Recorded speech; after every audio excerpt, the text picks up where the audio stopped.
할렐루야. 오늘 저녁에 나오신 여러분들 주님의 이름으로 축복합니다. 어떤 은행의 40대 남자가 급한 걸음으로 창구에 가서 말했습니다. 속도 위반 벌금 내려고 왔습니다. 은행 창구 아가씨가 힐끗 보면서 번호표 뽑아 오세요. 이 남자가 한참 창구 아가씨를 쳐다보더니 정말 번호판 뽑아와야 됩니까? 그러더니 아가씨가 건성으로 바빠가지고 어서 뽑아오세요. 그럼요, 뽑아와야 돼요. 그랬더니 이 남자가 씩씩거리면서 은행 밖으로 나가더니 한참 있다 왔는데 진짜 은행 순번 번호표를 뽑아온 게 아니고 자기 차 번호판을 뽑아왔다는 얘기입니다. 실제로 그런 일이 있었답니다. 여하튼 그런 경우가 왕왕 있죠. 또 어떤 교회 목사님이 설교를 한참 하시는데 여러분 중에 혹시라도 미워하는 사람이 있으면 한번 손 들어보세요. 미워하는 사람이 없는 분 한번 손 들어보세요. 아무도 손을 안 들어요. 그래가지고 한 번 더 목사님이 얘기했어요. 여러분 중에 미워하시는 분이 한 분도 안 계시는 분 한번 손 들어 봐줘봐요. 그랬더니 저 뒤에 할아버지 한 분이 손을 들었습니다. 목사님이 감격하고 너무 좋아가지고 할아버지께서 어떻게 그러실 수가 있었어요? 한번 그 비결을 말씀 좀 해주세요. 그랬더니 이 연로하신 할아버지가 힘없는 목소리로 말씀하기를 며칠 있었는데 다 죽었어.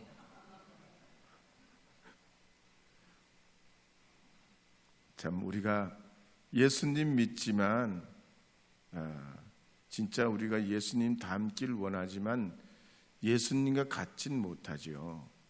그러니까 늘 우리가 부족한 마음으로 주님 앞에 주의 도우심을 구하며 또 오늘 또 주님 앞에 나오신 줄 믿습니다. 지난 시간에는 누가복음 1장 80절을 통해서 세례 요한이 성장했던 30년을 한 줄로 쓰고 있는 말씀을 통해서 봤습니다. 그래서 이 세례 요한의 한 구절의 30년의 내용을 보면 우리는 예수님 없으면 아무것도 아니라는 거예요. 마치 예수님은 도미노의 첫 조각처럼 우리 위에 자신을 내어놓으시면서 우리는 죄와 심판과 멸망으로부터 건져주시고 은혜를 얻게 하셨다 그랬습니다. 세례 요한이 성경의 커버 스토리라면 예수님은 이제 본론의 이야기로 들어가는 엄청난 은혜의 중심이요 또 복음이신 주님이심을 이 누가는 말씀하고 있는데 오늘 우리도 그렇습니다. 예수님 없인 우리는 살 수 없는 존재요. 예수님이 내 기쁨이요 영광이요. 예수님이 우리의 전부이게 될 때 우리도 세례 요한처럼 여자가 낳은 자 중에 가장 큰 자로 영광을 얻게 하여 주실 줄로 믿습니다. 두 번째로 세례 요한을 통해서 볼 때 한 사람이 성장하는 것은 먹는 것, 있는 것만으로 되는 게 아니라 영적, 정신적 성장이 있어야 한다고 그랬습니다. 그래서 생각하는 법, 왜? 라는 질문을 해야 되고 실행하는 능력을 키워야 되고 무엇보다도 믿음 위에 굳게 서야 한다 그랬습니다. 그리고 지난 시간에 마지막으로 세례 요한은 빈들에 살았다고 그랬죠. 부모님이 일찍 돌아가시고 인적이 드문 신앙 공동체 안에서 거칠고 메마른 그 빈들에서 살았습니다. 그런 중에서도 이 세례 요한이 삐뚤어지지 않고 엉뚱하게 살지 않고 자라면 자랄수록 하나님을 더 가까이 하고 주님께 기쁨이 되는 그런 사람이 됐습니다. 오늘도 이 수많은 지구상의 81억 인구 중에 우리를 이 예배 가운데로 부르신 하나님의 그 은혜를 여러분 기억하시면서 주님 앞에 가까이 나가셔서 하나님의 뜻을 분별하고 또 주님의 그 뜻을 따라가는 여러분 되시기를 주의 이름으로 축복합니다. 주님의 것을 내 것이라고 함께 불러보겠습니다. 주님의 것을 내 것이라고.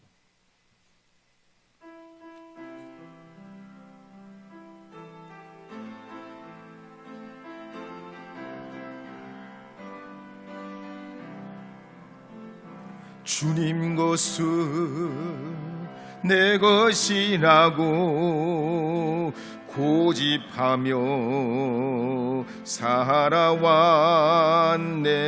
금은보와 자녀들까지 주님 것을 내 것이라. 아버지여 철없는 정을 용서하여 주옵소서. 맡긴 사명 맡긴 재물을 주를 위해 쓰렵니다. 천한 이 몸 내 것이라고 주의 이름 멀리 했네. 주신 이도 주님이시요 쓰신 이도 주님이라. 아버지여 불충한 종을 용서하여 주옵소서. 세상 유혹 다 멀리하고 주의 일만 하렵니다.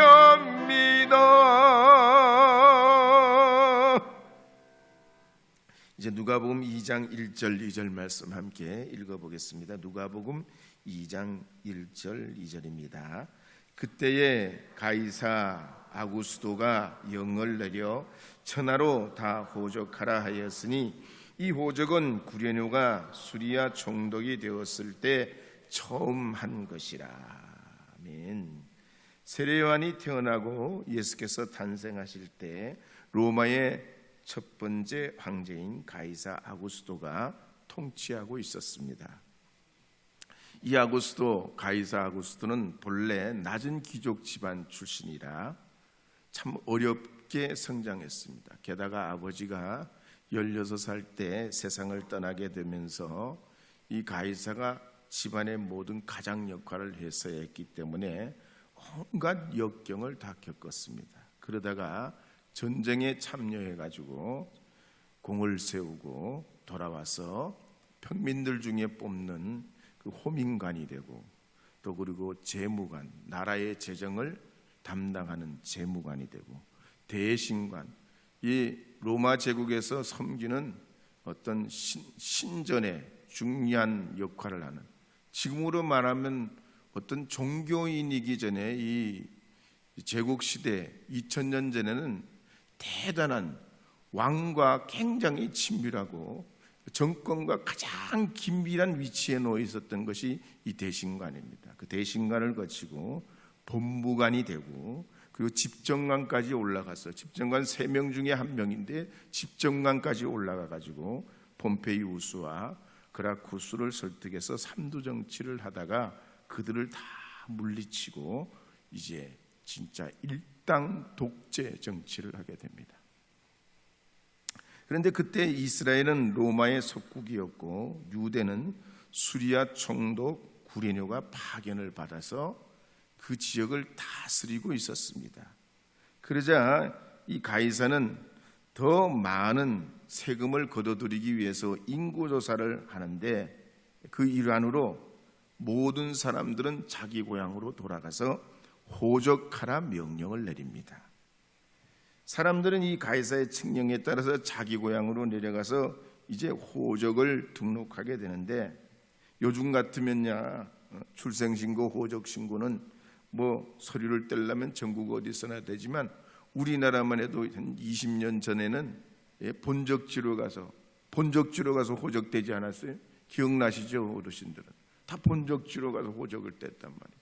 그러니 2000년 전에는 더 말할 것도 없지요. 어쨌든 지금은 말이죠, 얼마나 편리한 세상이 됐나. 택배는 전국에 2, 3일이면 어디든지 다 가고, 울릉도, 거문도, 백령도 같은 섬에도 드론으로 택배가 가능한 시대가 됐습니다. 어쨌든 예수님 시대에 이 로마 황제의 그 명령이 얼마나 지엄했는지 모두가 자기 고향으로 돌아가서 호적을 하게 됐습니다. 그때 이 마리아 약혼자 요셉도 고향 베들레헴으로 내려가서 갈릴리 나사렛에서 그 베들레헴까지 가게 됐는데 거리가 180km요. 거리가 180km, 450리 길입니다.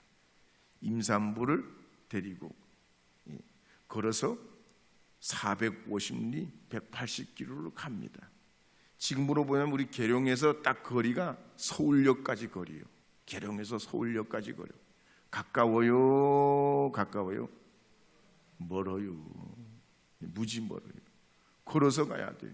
혹시 나귀를 타고 갔을 수는 있어. 그렇지만 나귀를 계속 타고 가기는 어렵단 말이에요. 걷다가 나귀를 타다가, 걷다가 나귀를 타다가, 쉬었다가 또 여관에서 잠시 들러서 쉬었다가 가고, 하여튼 그렇게 먼 길을 여러 날 걸려서 이제 가게 됐습니다. 이걸 보면 사명의 길이란 항상 어려운 현실이 동반됩니다.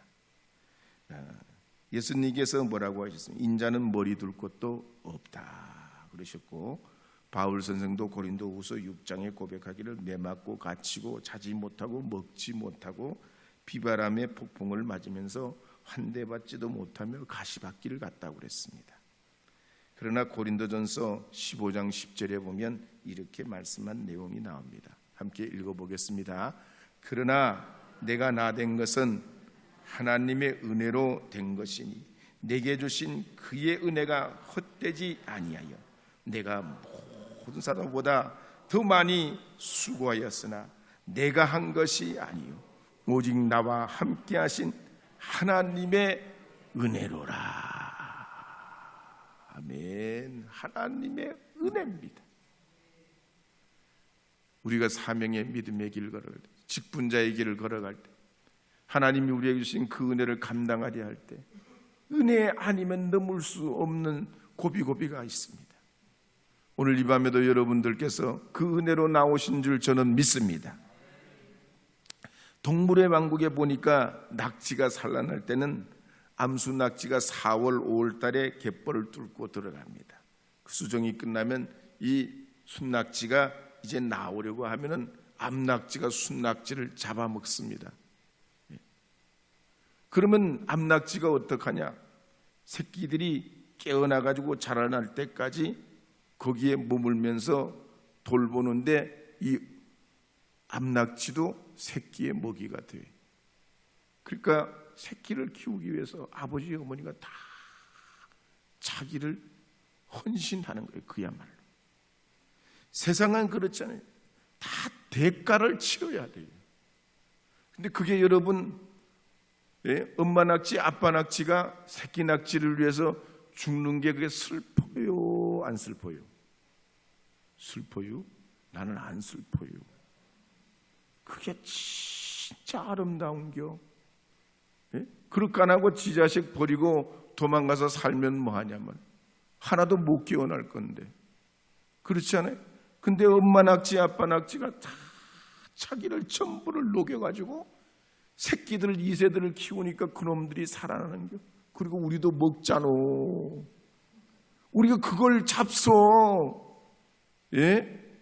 그 때문에 가장 힘이 없다가도 보면 낙지 잡으시면 소도 벌떡 일어난다는 거 아니요? 세상의 섭리요, 그게 섭리요. 하나님의 섭리란 말. 그렇게 우리가 대가를 치르고 자녀 양육을 하고 공부를 시키고 또 이런 일들이 이렇게 될 때 가정이 가정되고 이 사회가 견실하게 되고 이 나라가 하나님 앞에 온전히 세워져 가게 되는 줄 믿습니다. 근데 문제는 지금 자꾸 안 그러려고 하잖아. 자꾸 자기를 헌신 안 하려고 하잖아요. 자꾸 뒷공무니를 빼려고 하잖아요. 이 사회가 점점 그렇게 자꾸 도망치려 하잖아요. 그러면 그럴수록 몰인정한 사회가 돼요. 교회도 마찬가지입니다. 주님의 피값으로 교회가 출발되고 수많은 교우들의 눈물과 희생을 통해서 교회는 자라나게 돼요. 그 자양분으로 자라나게 돼요. 예수님의 피값으로 이 교회의 터가 마련된 것처럼 이 교회가 성장하려면 우리의 땀과 눈물과 기도가 있어야 돼요. 그래서 돌아가신 고용봉 감독이 뭐라고 했어요? 교회가 성장하려면 이 세 가지가 꼭 있어야 된다고 그래요. 피와 눈물과 땀이라고 그랬어요. 여러분, 이거 없이는 절대로 왜? 세상은 대가를 치러야 돼. 대가를 치러야 돼요. 대가 없이 얻으려고 하는 건 그건 도둑이야, 도둑. 영적인 도둑이야. 하나님은 세상을 그렇게 만들어 놓으셨어. 오늘 이 밤에 나오신 여러분들께서 자녀들을 위해서 수고하시는 분들 계십니까? 힘들고 어려운 분 계세요? 때로는 눈물 나고 어려운 분들이 있어요. 대가를 치르시기 때문에 여러분의 그 희생이 절대로 헛되게 되지 않습니다. 열매 맺게 되는 줄 믿습니다. 여러분이 직장 일터, 여러분이 행하는 모든 사업에 여러분 자신의 땀방울을 흘리고 고된 하루가 돼가지고 참 녹초가 돼서 힘없고 내가 오늘 이 하루도 정말 내가 이렇게 어떻게 살았나 그럴 때 여러분 그게 나쁜 게 아니에요.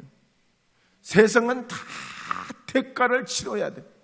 그리고 거기에 열매가 있게 돼요. 그러므로 하나님이 여러분 통해서 오늘 이 본문 말씀에 보면 예수님의 오심도 그렇단 말이죠.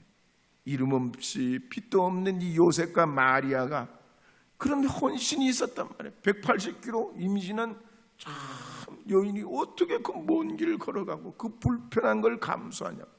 이거 희생 없이 이런 헌신 없이 예수님 오기가 어려웠다는 얘기예요. 물론 하나님은 어떤 제2의 제3의 방법도 얼마든지 가능하시지만 그러기 때문에 마리아를 택하셨고 그런 요셉을 통해서 하나님 역사하신 줄 믿으시기 바랍니다.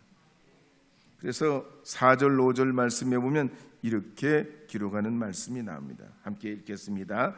요셉도 다윗의 집 족속이므로 갈릴리 나사렛 동네에서 유대를 향하여 베들레헴이라 하는 다윗의 동네로 그 약혼한 마리아와 함께 호적하러 올라가니 마리아가 이미 잉태하였더라. 아멘. 주님의 것을 내 것이라고 함께 불러보겠습니다. 주님의 것을.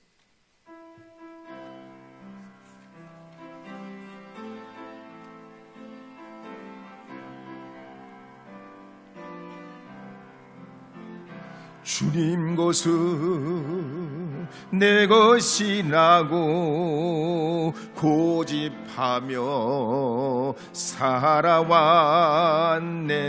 금은보화 자녀들까지 주님 것을 내 것이라. 아버지여 철없는 영을 용성하여 주옵소서.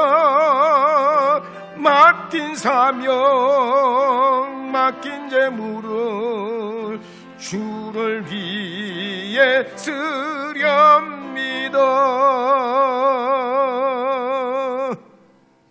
그렇다면 누가가 이 유다 베들레헴으로 호적하러 가게 된 이 마리아와 요셉을 통해서 무엇을 우리에게 또 증거하려고 하느냐 하는 겁니다. 비록 가이사의 명령으로 그들이 유다 베들레헴으로 올라갈 수밖에 없는 현실이 있지만 이미 500년 전에 미가 선지자가 예언한 말씀에 보면 이들이 유다 베들레헴으로 올라가는 그 과정은 하나님의 뜻과 섭리가 있어요. 그래서 미가서 5장 2절에 보면 이렇게 기록하는 말씀이 나옵니다. 함께 읽어보겠습니다. 베들레헴 에브라다야 너는 유다 족속 중에 작을지라도 이스라엘을 다스릴 자가 내게서 내게로 나올 것이라.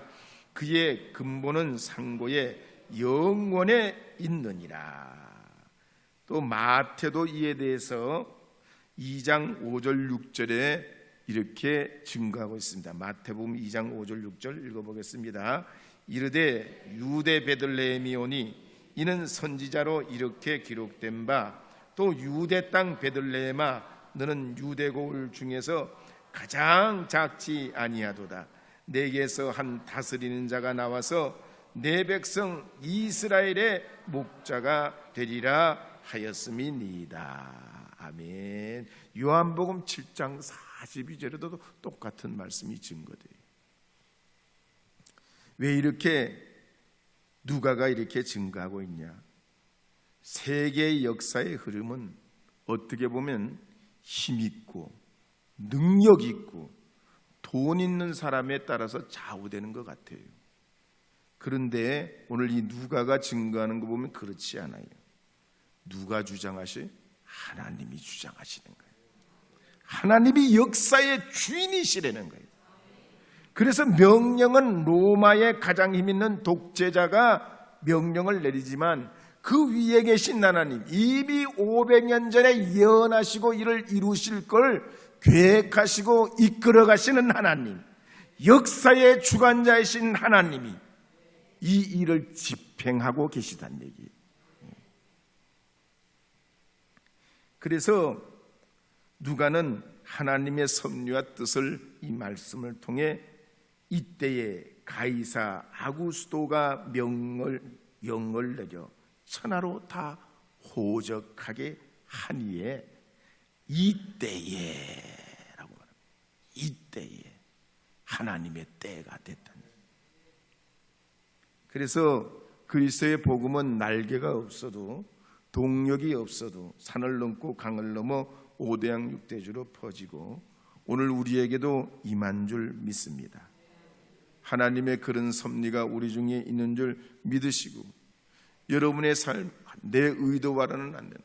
하나님의 뜻과 내가 나가는 길이 왜 이렇게 다른가? 그렇게 여기지 마시고 여러분이 생각대로 안 돼도 하나님의 섭리가 있는 줄 믿으시고 그 뜻을 구하고 이건 하나님 뜻 아니라고 말이지 내팽개치고 뒤돌아선 요셉과 마리아가 아니잖아요. 하나님의 뜻이 있는 줄 믿고 비록 독재자의 명령이지만 그 길을 따라가다 보니까 하나님의 약속에 다다르게 되더라는 얘기입니다. 그래서 혹 여러분의 마음에 맞지 않아도 하나님의 그 뜻을 믿고 믿음으로 나가시는 여러분 되셔서 주님의 그 크신 은혜와 영광을 경험하는 믿음의 사람들이 다 되시기를 주의 이름으로 축복합니다. 이제 4절 5절 말씀 한 번 더 읽어보겠습니다. 4절 5절 말씀 함께 읽겠습니다. 요셉도 다윗의 집 족속이므로 갈릴리 나사렛 동네에서 유대를 향하여 베들레헴이라 하는 다윗의 동네로 그 약혼한 마리아와 함께 호적하러 올라가니 마리아가 이미 잉태하였더라. 마리아와 요셉이 멀고 먼 길이 고단했지만은 이 큰 뜻 하나님의 섭리에서 보면 이 길이 고귀하고 아름답고 감격스럽습니다. 여러분의 자녀들 양육하고 교육시키고 그 앞길을 위해서 기도하고 하실 때 기저귀 가리고 자라날 때 돌봐주고 또 학교 가면 학교에 또 청년이 되고 또 그 다음에 과정이 되면 그 뒤를 봐주는 부모님들이 수고스럽지만 그 모든 것이 은혜여 축복인 줄 여러분 믿으시죠? 그 모든 과정 하나하나가 하나님의 은혜인 줄 믿으시죠? 오늘 마리아와 요셉도 그렇습니다. 힘든 삶, 참 어려운 걸 나는 억세게 운이 없는 사람이다 그렇게 생각 안 하고 고생이 돼도 눈물이 나도 원망불평하지 아니하고 하나님의 섭리와 뜻을 따라서 멀고 먼 길을 이제 나갈 때 하나님께서 그들을 통해 역사하시게 됩니다. 그러므로 여러분이 가시는 길, 직장, 사역, 여러 가지 일 가운데 누가 알아주지 못해도 목사님, 장로님, 권사님 이해를 못 해줘도 아무도 모를 거야가 아니라 하나님의 뜻이 있는 줄 믿으시고 주님의 주장과 섭리를 믿으시고 믿음 안에 승리하는 여러분 되시기를 주님의 이름으로 축복합니다. 주님의 것을 내 것이라고 한 번 더 불러보겠습니다. 주님의 것을 내 것이라고.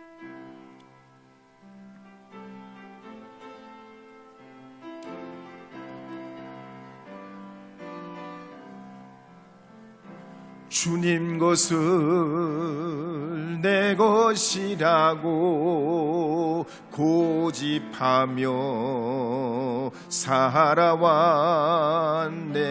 금은보화 자녀들까지 주님 것을 내 것이라. 아버지여 철없는 종을 용서하여 주옵소서. 맡긴 사명 맡긴 재물은 주를 위해 쓰렵니다. 그렇다면 하나님의 섭리를 오늘 본문을 볼 때 어떻게 말씀하고 있는지 6절 7절에 보면 이렇게 소개하고 있습니다. 이제 6절 7절 말씀 읽어보겠습니다. 거기 있을 그때에 해살할 나이 차서 첫 아들을 낳아 강보로 사서 구유에 뉘었으니 이는 여관에 있을 곳이 없음이러라. 아멘. 참 아기를 가져가지고 해산할 날이 다 찬 것도 그렇고 또 이 아기를 첫 아들인데 낳아가지고 강보에 싸긴 쌌는데 어디 누일 데도 없어. 구유에 누이 짐승들 먹는 먹이통에다가 아기 예수님을 뉘었단 말이에요. 그리고 거기가 여간방도 아니란 말이죠. 참 하나도 보면 순탄한 게 하나도 없어. 하나도 원만한 게 없어. 어떻게 보면 믿음 없이 보면 하나부터 10까지 100까지가 다 마땅치가 않아. 정말로 아니요. 여러분이라면 만약에 내가 원하는 거 하나부터 10까지 100까지가 다 내가 생각하는 거하고는 거리가 있어. 그러면 어떻게 되겠어요? 감사가 나오시겠어요? 아멘이 되시겠어요? 오늘 이 성경은 보면요, 아멘 하는 것이 은혜예요. 축복이요. 우리가 그러려고 예수님 믿는 거예요. 이런 걸 이겨내기 위해서 주님 앞에 나온 겁니다. 근데 요즘엔 우리가 아기 낳으면 임산부 건강교실부터 출산교실에 태교에 뭐 여러 가지 프로그램에 또 지자체에서 말이지 지원하는 여러 가지 이런 것들이 많습니다. 근데 예수님께서는 태어날 때 마리아와 요셉도 하여튼 누일 곳이 없는 이런 어려운 지경이 있어요. 근데 예수님의 전체 생애를 보면 이것도 은혜예요. 이거 우리가 얼마나 은혜 받아요. 예수님의 오심이 가장 낮은 자리에 오셨다는 것이 이 사건을 통해서 증거되고 우리가 이 예수님 통해서 위로를 받아요.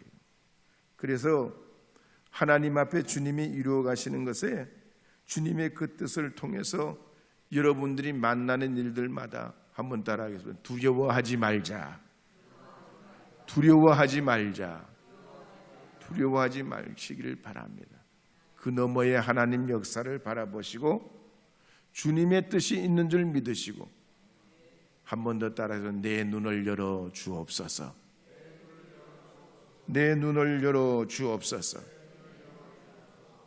엘리사의 역사와 같이 불병거와 하나님의 그 천군 천사를 대동하셔서 아람 군대를 이기시는 하나님의 준비하신 그 역사와 능력을 보는 영안이 활짝 열려서 어려운 일에도 믿음으로 바라보시고 질병과 고통 중에도 만병의 의사 되신 예수님 통해서 두려움을 물리치고 불안을 이겨내시고 불만도 이겨내시고 의심도 이겨내셔서 여러분과 함께 하시는 그 하나님의 역사로 믿음의 승리자들 되시기를 주의 이름으로 축복합니다.